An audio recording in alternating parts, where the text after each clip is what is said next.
Encore bonjour et bienvenue sur cette chaîne. Si vous êtes nouveau sur cette chaîne, je suis William Wamba, votre coach en hospitalité. Aujourd'hui, nous allons aborder un nouveau sujet, les maisons d'hôtes. Je sais qu'il y a plein de questions que vous vous posez par rapport à l'ouverture d'une maison d'hôtes. Donc, la première question que vous vous posez que je vais aborder, comment trouver une maison d'hôte? Donc déjà, si vous avez une grande maison, vous pouvez la transformer en maison d'hôte. Le conseil que je vous donnerai, c'est de laisser une partie privée pour vous avec votre famille et laisser une autre partie uniquement pour des hôtes. La deuxième question que vous allez vous poser va être, est-ce que c'est rentable? Je dirais oui. Déjà, ça va être rentable. Ça dépendra de vous. Parce qu'il faut avoir un côté très très organisé. Il faut aimer accueillir du monde. Et aussi déjà se renseigner autour de vous. Et faire une recherche par rapport à l'offre, à la demande. Et la partie marketing aussi. Donc, il faudrait vraiment fixer des bons tarifs par rapport à la concurrence. Et aussi, ça dépendra de la saisonnalité.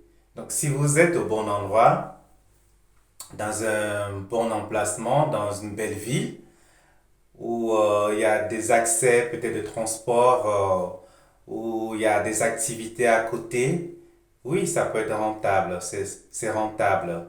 Je vous déconseille aussi de prendre un emprunt pour ça et aussi vous lancer.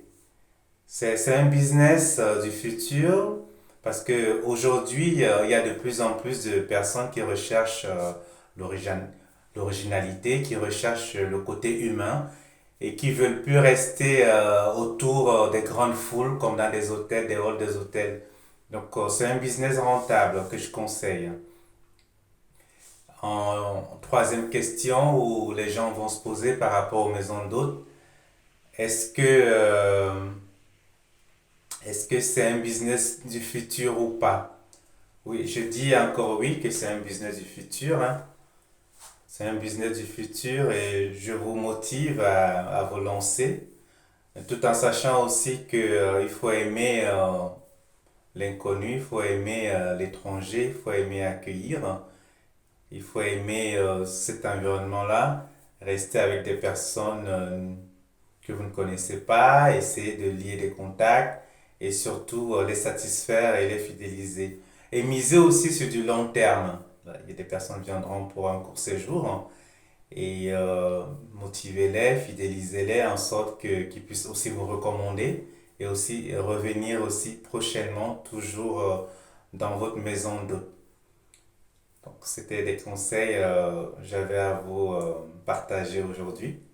Je vais vous laisser en descriptif quelques liens de business, hein. Donc, si vous recherchez des maisons d'hôtes ou comment acheter ou faire un business par rapport à ça, donc vous pouvez contacter ces personnes-là qui proposent soit des maisons ou autre chose, hein, en location ou en achat, en descriptif. Si vous avez d'autres sujets que vous voulez que je partage avec vous, laissez-moi un commentaire. Nous allons échanger prochainement. Si vous avez aimé cette vidéo, je vous dis à très vite. Je vous invite à liker, à partager. Je vous souhaite une très bonne semaine. Merci à vous et à très vite.